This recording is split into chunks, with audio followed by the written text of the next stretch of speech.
spoke to the back of Mr. Gray's head. When he did not respond, she did nothing further despite the fact she was advised that he needed a medic. She made no effort to look or assess or determine his condition. The reason this is important is because she's their sergeant. So now when they get to her, she's responsible for him. Now, it doesn't say when they told, which is very specific. It never states when they told her. This is the stuff they do. They never state when they told her he was unresponsive. They actually say when he did not respond, she did nothing further despite the fact she was advised that he needed a medic. When was she advised that he needed a medic? Did they call him and say, he need a medic, and she say, no, still come over here and pick this dude up? Did they tell her on scene he need a medic, and then she check him? Did they open the door and put the other passenger in, and she seen him unresponsive and said, what the hell going on with him? And they said, well, he said he needed a medical attention, well, you know. And she said, hey, man, either way, she knew he needed medical attention as a sergeant. It had nothing to do with the arrest, the way they got him, the stops they made before that. Her own responsibility as a sergeant was to do something. We have these things set up in places so that if something go wrong with an officer, there's a sergeant that's going to protect us and not the officers. She protected the officers. She made it her right to protect the officers, all the way to the point where she won't even state when they told her he needed medical attention. Okay? So, if she knew he needed medical attention and he was unresponsive, and she saw the back of his head, that means that he was either slumped over in the back of the wagon, he was bent over, or something like that.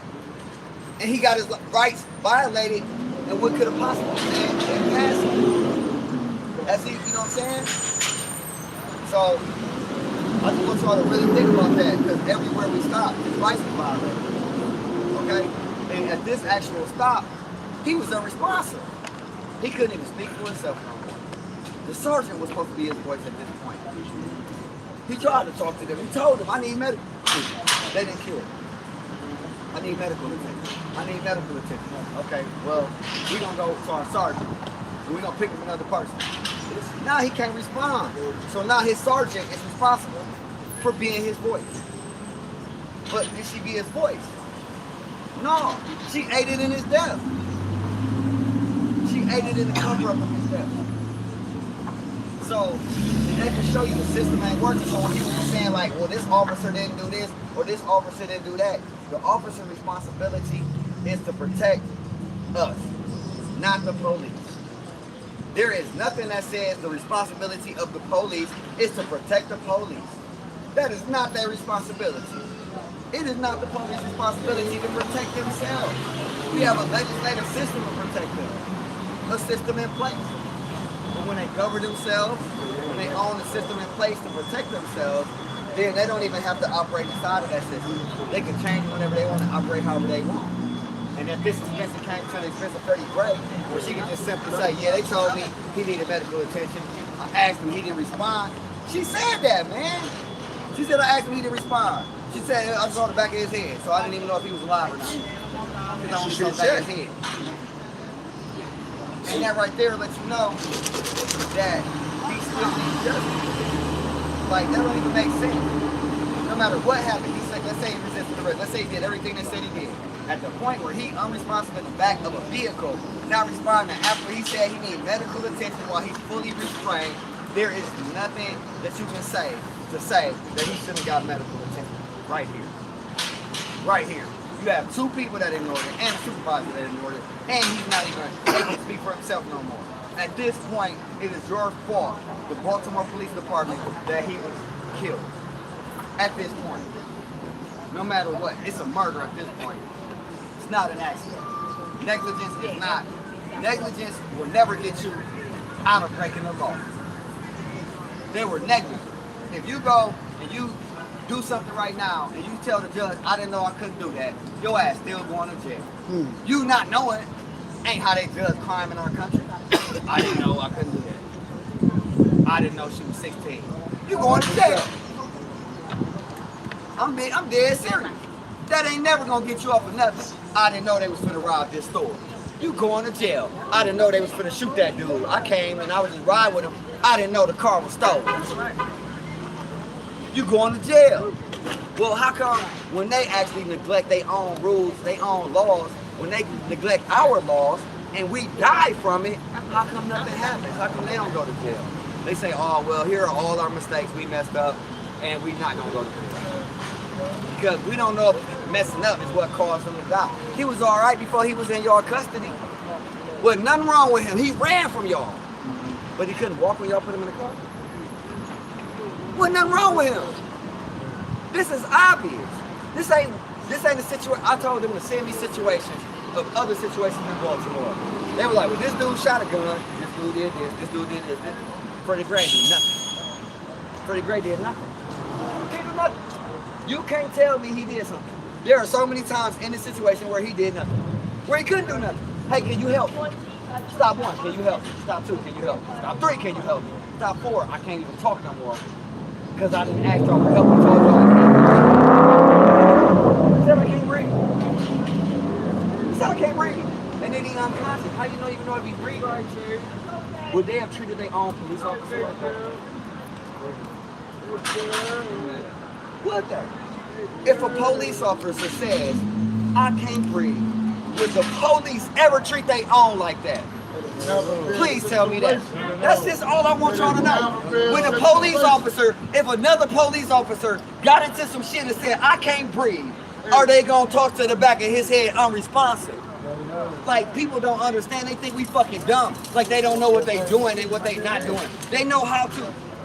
Watch the police pull the police over when they drunk. Watch it. Watch their arrest. You ever seen the police accidentally shoot a police officer when they was arresting him? Because for some reason they don't feel like they're afraid. They let them walk around, they got their hands in their pocket, they doing all kind of stuff, they fidgeting, they moving, they're not handcuffing them, they put them in a car with handcuffs, with no handcuffs, handcuff them in the front. Have you ever seen, you will never see in your lifetime, the police do anything that they do to themselves that they do to us. That's crazy, because they know, watch how they handle the police. That's how you're supposed to handle black people. I see y'all respectfully arrest people. It's when y'all arrest the police. I see y'all respectfully give people medical attention.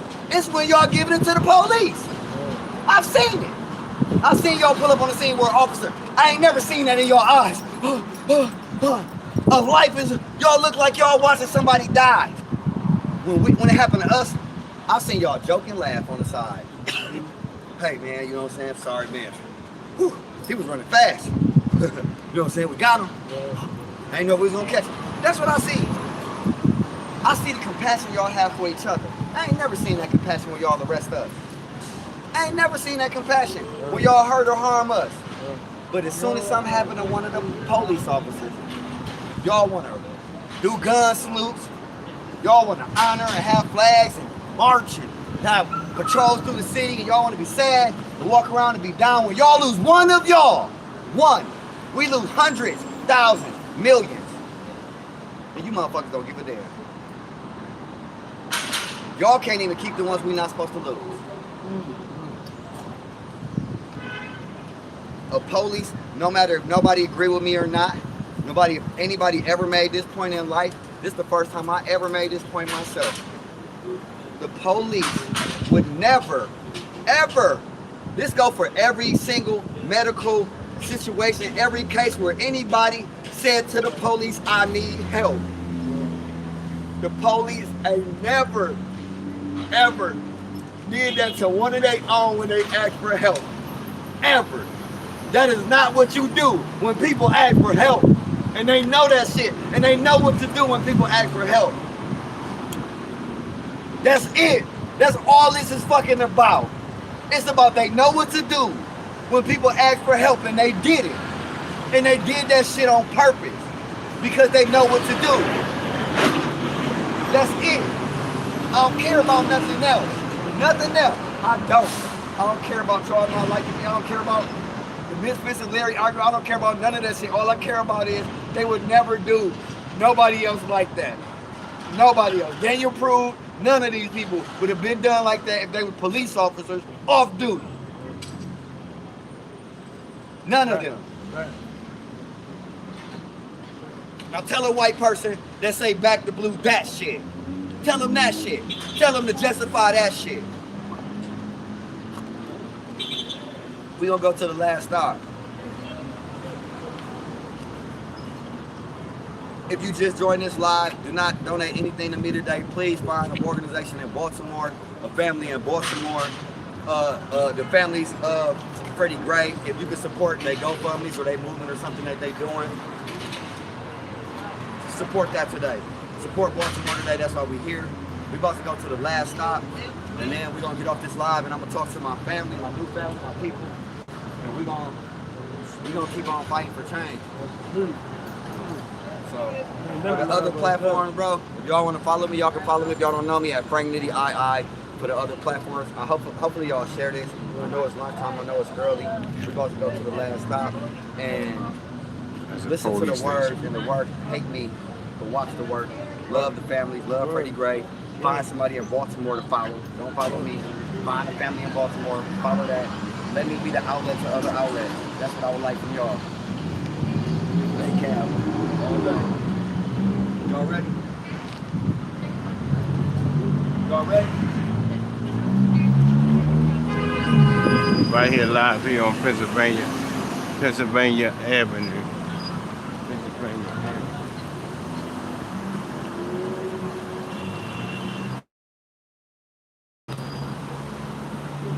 It's in the building.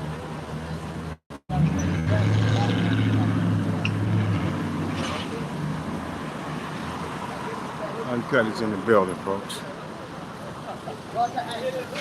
Hey, hold on, y'all. Y'all can argue all y'all want. Y'all can't deny this song. Y'all can't deny this song. Look, here live here. Y'all can argue all day. Oh, let's walk over this too before we go.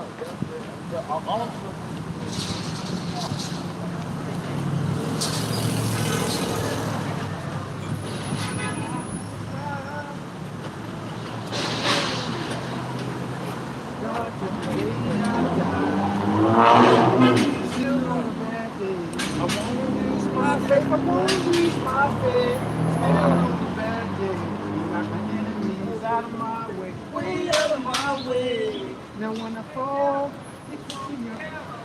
His love is good enough. The reason that I'm here, with the light I can see so clear. Now I'm walking through the valley, I have no fear because God is by my side. Oh, right here. Now no one in this world can hold me down. No matter what I face, I'm going to stand my ground. Still on the bad day, I won't cry. Still on the bad day, I love God to the day I die. Still on the bad day, I won't lose my faith, I won't lose my faith. Still on the bad day, you're not the enemy, out of my way, out of my way. My enemies are weak, I'm strong. He is the reason that I'm wrong. My enemies are weak, God is strong. He is the reason that I'm wrong. Still on the I won't cry. Still no. Now where we going at? Call this officer. I'll probably get one of them to talk. What you going? The officer going to talk? This officer down here, we can walk down there and talk with him. What you want to talk about? Whatever y'all want to talk to him about, I told him we come to holler at him. If y'all want to talk to one of them, y'all. Walk over here real quick. Come on, everybody. This is the only street in the forest. Where was that? The stand dog. The street was the stand off. The stand dog. They've been there. They've been there. This is the only place right in the town.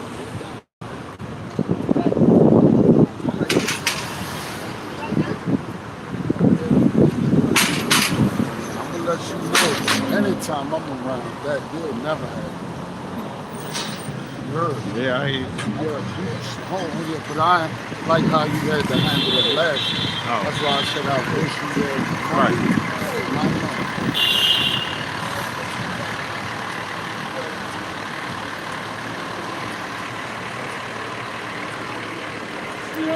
Look at the family growing, y'all. What's up, man? How y'all doing?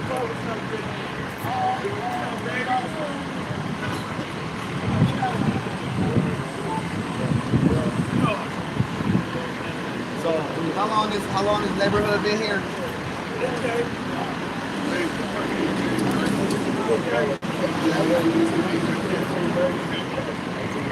That's the longest art social club in the United States. Yeah, longest social club in the United States. That's history right there. That's amazing. The art social club.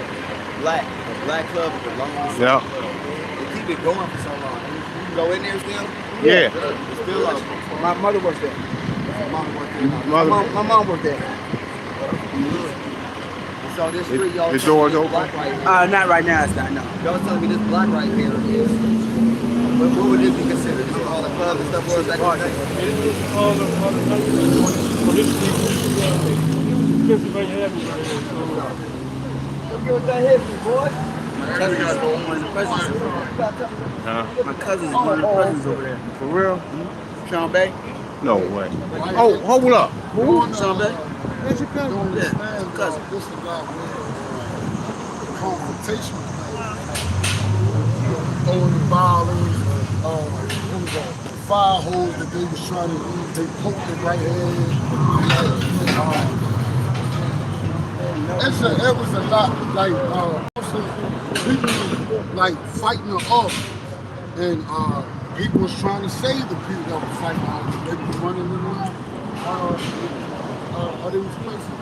Anything that you see that's kind of messed up, don't think it was so much of the riots. They passed this up after that. It was already launched and stinking and falling down. So a lot of people like, that's why They burned that CV. It's time for it to go. When did they create all of this? How long has it been here? Oh, this been here, like, this whole street They burned is that. the first. They should fix it back up. They're doing a riot. Doing a riot, Yeah. Cotton club type of stuff. This block is the first block. That CVS they burned down with the Freddie Gray. They just opened it back up. You know, historic, you know. You already told them that? Yeah, you know what I'm saying? Yeah, we inherit this back. We got it lost it in the war. We're like had to work our way out. What's up, sir? They started handing. You know everybody. No, fuck you. What? Oh my goodness, he know everybody. Come on, baby. Where you know that stuff with your face? So, you know, we're hurt.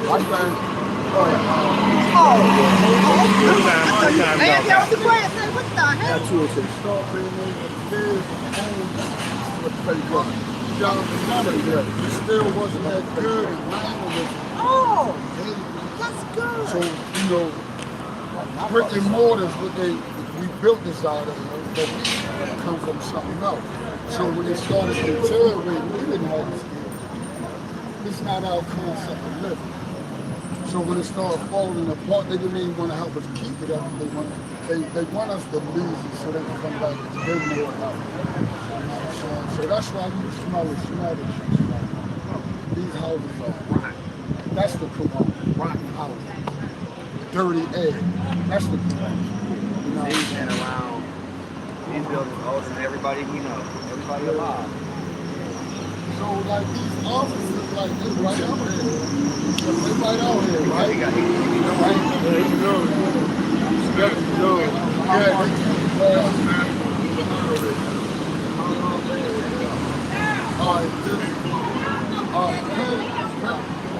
It's like 1, 2.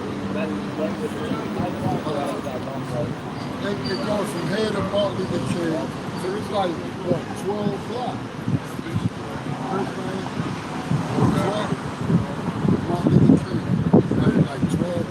Tell everybody where we at again. What exactly? Oh, this is Pennsylvania Avenue, North Avenue. The Pennsylvania Avenue, this is goes all the way to Pennsylvania. You know what I mean? The North Avenue, Pennsylvania go all the way to yeah, this street go all the way to Pennsylvania. It's meant to be there.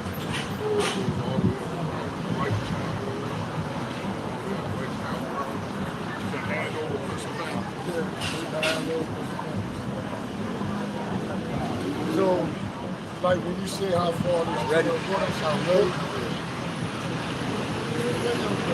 He right there. Across the street. Let's go ask them some questions. Two of them. You got BC, and you got that took the watch on the light. How you doing, man? I knew you looked familiar. Everyone got been locked up. I didn't see like 5 like how they Red light. You better stay home, man. I'm definitely. Yeah, stay home. Red light.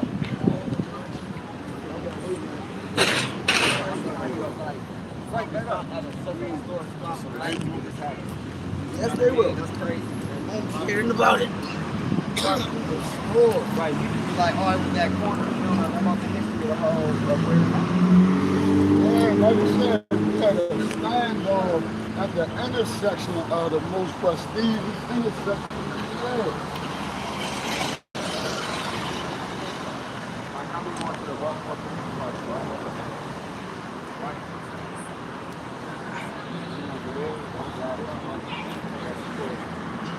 Western District. Yeah. They still took us straight to the crib. They still didn't go to the house.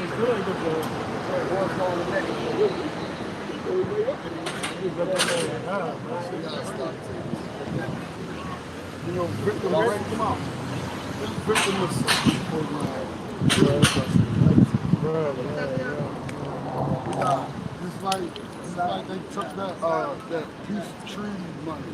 You know what I mean? They took that money to stop the war from them taking it. You know what I'm saying? Now, like, we keep taking money. We take money. We take money.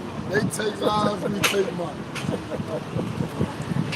They take lives, we take money. Stop taking money, man. Take our lives back. Don't take my life and get my people money.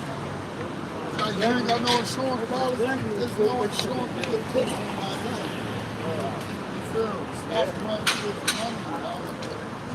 We're going to figure out life and what we don't family money. Right. Take the life, don't take the money. All right, folks, once again, they're on their way to the police station. Go ahead and file a Frank Nitty, y'all. No, they're driving. Western police station, right down the street. It was on Mountain what? Where we just left. Oh, yeah. That's the last stop. Like Baker or something like that? Baker and Mountain. What time is it? Right now, 2:07. My son got out of school early. Oh. It's 2:07. All right. Well, I'll see y'all later then. Where you heading to? Refused? Huh? All right, folks. Follow Frank Nitty. We're going to conclude this live.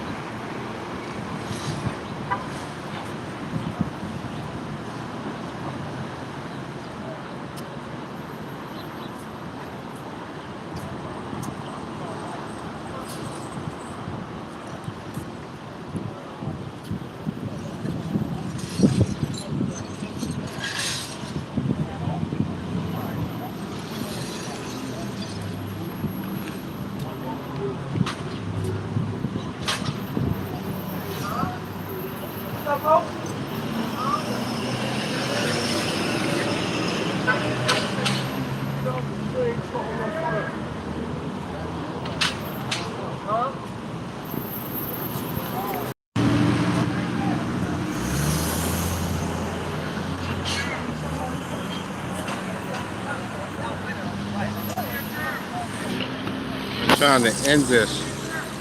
Wait a minute, I'm trying to end this. Trying to end this. Oh, here it is.